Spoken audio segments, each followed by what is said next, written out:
Power Chord.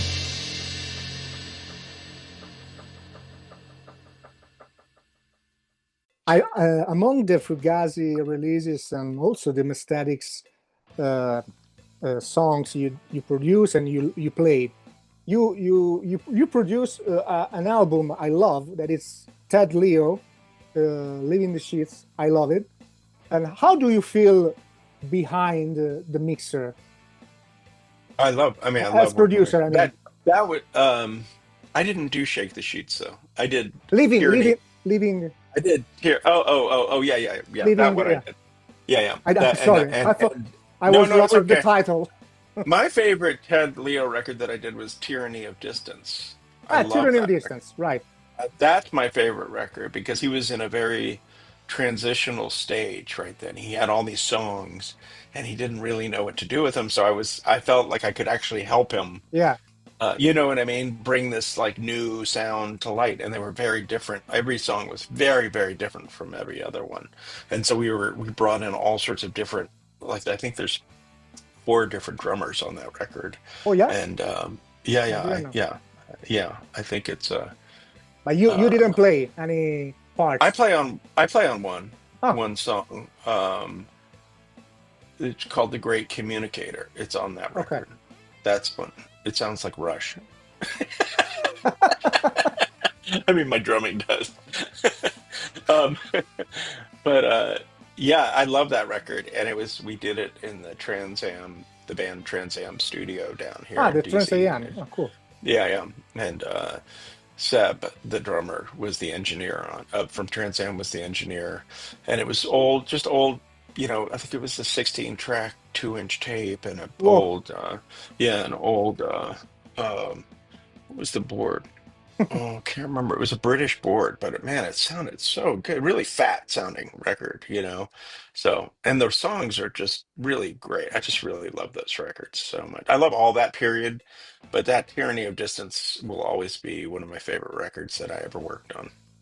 I got some fast questions, quick questions. What Okay. Just your yes or no. Are they yes or no questions? no, more like three favorite drummer of all the time. Three favorites Okay, three favorites. drummers. In the jazz world, Tony Williams and Elvin Jones. In the rock world, Dave Ruffy from the Ruts Yeah, was a huge fan, and Earl from the Bad Brains. And yeah, I mean those are pivotal. That's four. that's So four. I'm done. I'm done. That was fast. You want? I'm also like. I mean, I actually, I love listening to John Bonham. I love his Sure, he's just a perfect classical. drummer. Yeah, yeah, yeah. Whereas, who's the guy who drums in Cream? Like, I hate his drumming. Ginger Baker. Yeah, I hate Ginger Baker. You I hated. love. Yeah, I hate Ginger Baker. I love Why? John Why do you hate Bonham. Ginger Baker? Because I think there's no it's just super stiff and blocky and I think he's a terrible human being and then he like his and he just puts that into his drums Oh so yeah. there's no emotion to it, it's just a nightmare. Yeah, I'm not a fan.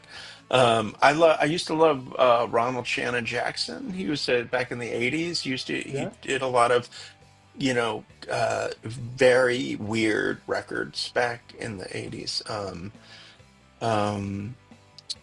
yeah, I mean, those are, and then I probably started drumming really because of Keith Moon, because I wanted to be Keith Moon. So there's a big part of me that's just like, I just want to go crazy all the time.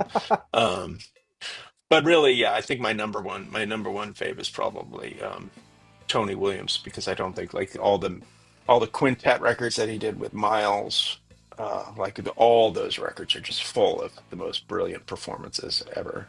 And then he did the Lifetime band, and that record Emergency is really one of my favorite records. Yeah. So I got a particular question. What's your favorite drum sound on a record?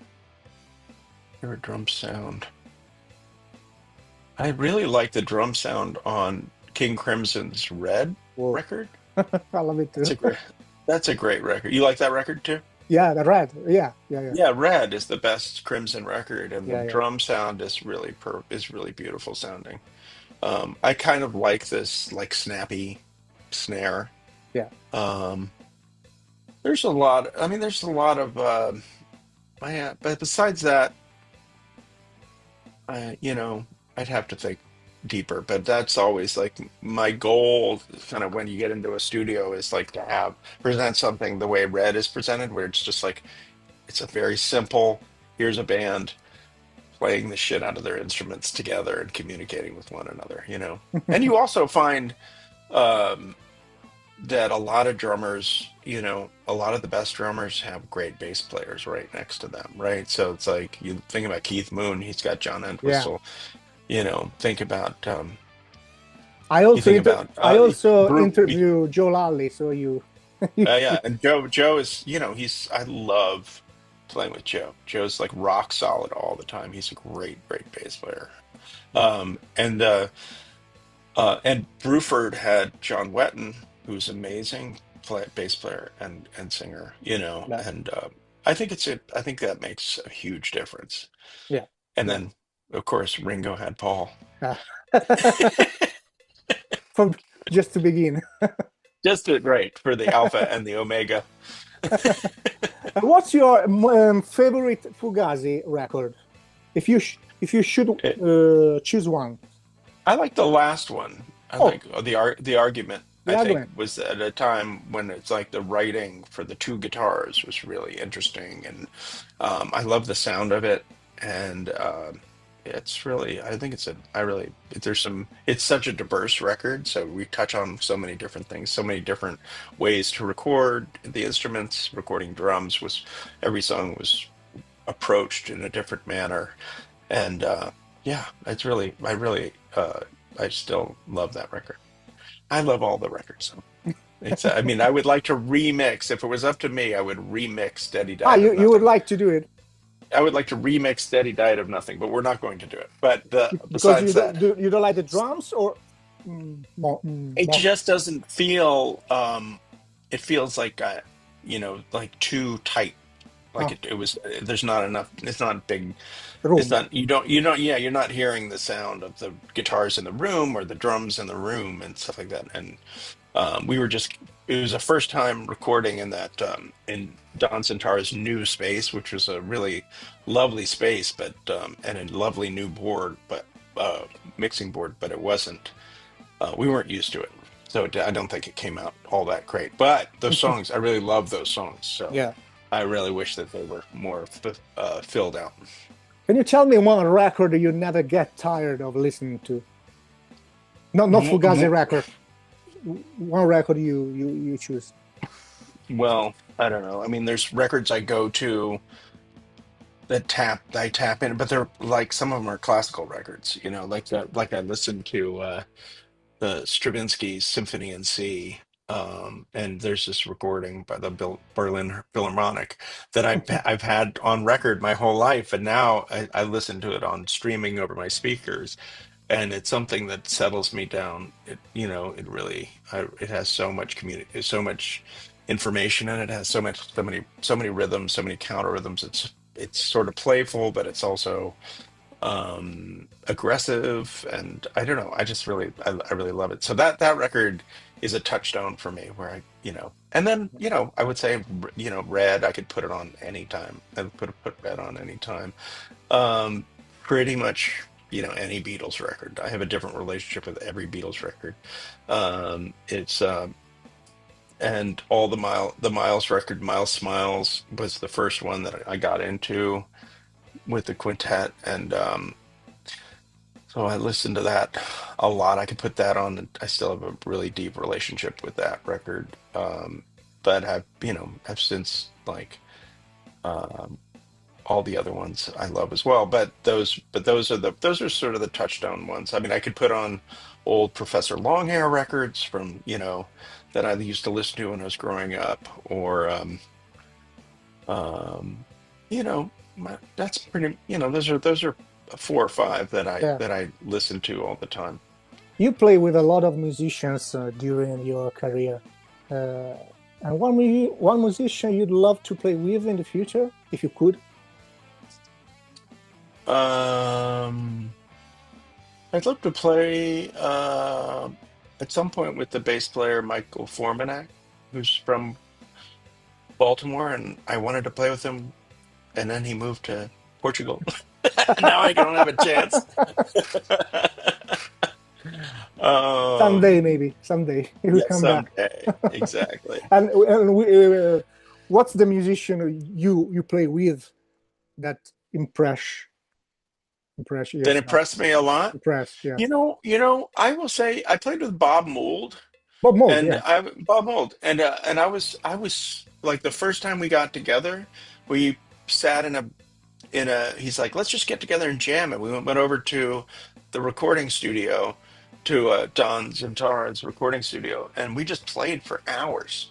And I was like, holy shit, this guy's got a lot of ideas, he really does. And so I was really surprised because he's such a songwriter. I was Yeah, surprised that he could just go and go and go with lots of ideas. He has a lot of musical ideas. I love playing. I mean, I play with great players. I mean, I play with um, playing with James Brandon Lewis and Anthony Barag and Joe. I mean it's pretty great arrangement for me. It's like yeah, yeah. For I you, feel sure. like I feel like they're some of the best players, and we have a lot of ideas. I know. I would like to at some point. I feel like I'm ready to like write more like songs again. Ah, That's the thing I'm kind of missing a little bit is writing songs. ah, I was in a band called Death Fix with Rich Morell, and who doesn't live in DC either anymore. He moved to the beach, but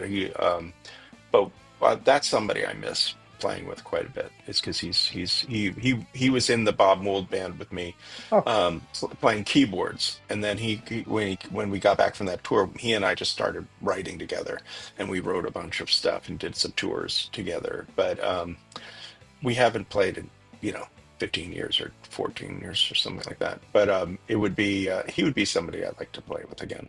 yeah, Um, cool. but there's it's and playing with keyboardists is really fun. I love playing with keyboardists, playing piano.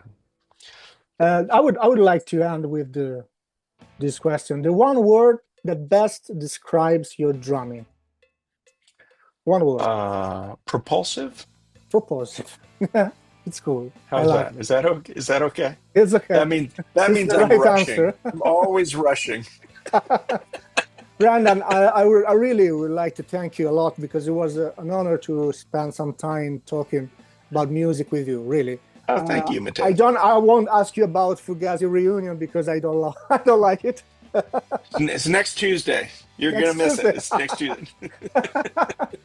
Okay, thanks again. I Thank you, really hope Matteo. to see you live with Messthetics Yeah, someday we'll in be in. Europe. We'll be there in October and November, Oh, cool. and we're playing in Italy Oh, on great. in November. But I don't. I will. I'll send you the dates. I don't have them right here. I don't think.